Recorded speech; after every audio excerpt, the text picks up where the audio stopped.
Sumama po sa Philippine Coast Guard si Senator Risa Hontiveros para bisitahin ang West Philippine Sea.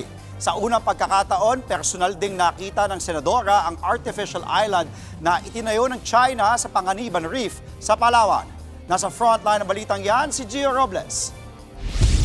Mula sa Himpapawid, tanaw na namin ang malawak na runway sa Mischief o Panganiban Reef. Kitang-kita ang mga gusali sa artificial island na ginawang base militar ng China.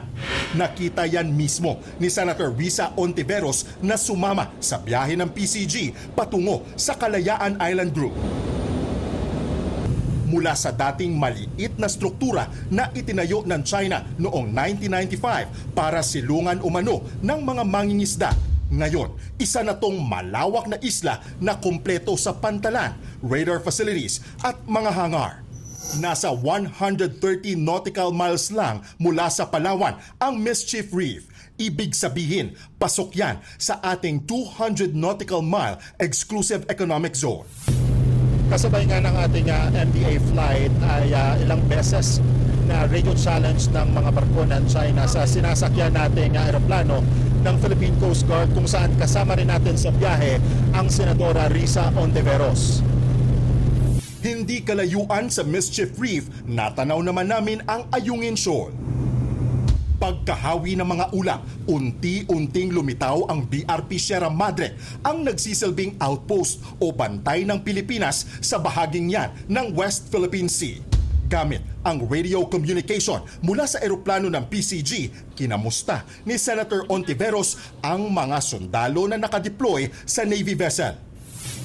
Magandang hapon po ma'am, duty personnel lang po sa BRP Sierra Madre. Maayos naman po kami dito ma'am. Sa kanila, magandang hapon po mga kababayan dyan sa BRP Sierra Madre. Ito po si Risa Hontiveros, kumusta kayo? Sabi ko lang, kita-kita po namin kayo dito mula sa itaas, buhay kayo, hindi namin kayo malilimutan. Nasa 20 barko naman ng China ang bumungad kay Hontiveros habang papalapit kami sa Pag-asa Island. Karamihan dyan, mga Chinese Maritime Militia, 2 mula sa China Coast Guard at isa sa People's Liberation Army Navy. Siyempre nakaka-offend. Challenge nila yung ating Philippine Coast Guard at saka Philippine military aircrafts. At talagang inaangkin nila na kanila itong bahagi ng karagatan natin.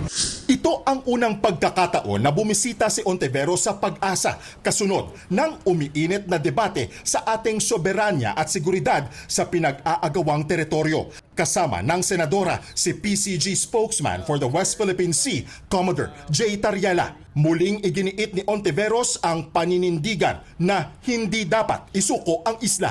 We will never give up Pag-asa Island. Kahit hindi senador, bawat Pilipino ay magsasabi niyan.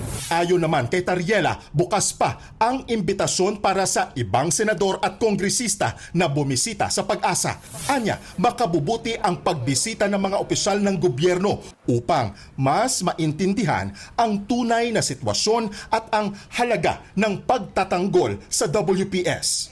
Para sa akin, mas ma-appreciate mo kung anong pinaglalaban natin kapag pumunta ka dito sa Pag-asa. Makikita mo yung mga kabataang Pilipino, makikita mo yung mga civilian na nandito. Malayo to dun sa napapanood mo lang sa TV na ang issue ng West Philippine Sea parang seemingly concerned lang ng Armed Forces of the Philippines or ng Philippine Coast Guard. Nagbabalita mula sa Frontline, Gio Robles, News 5. Mga kapatid, Andre Felix po, iba na ang may alam at may pakialam sa panahon ngayon. Para po sa tuloy-tuloy na balitaan sa Frontline kahit weekend, mag-follow at mag-subscribe na sa social media pages ng News 5.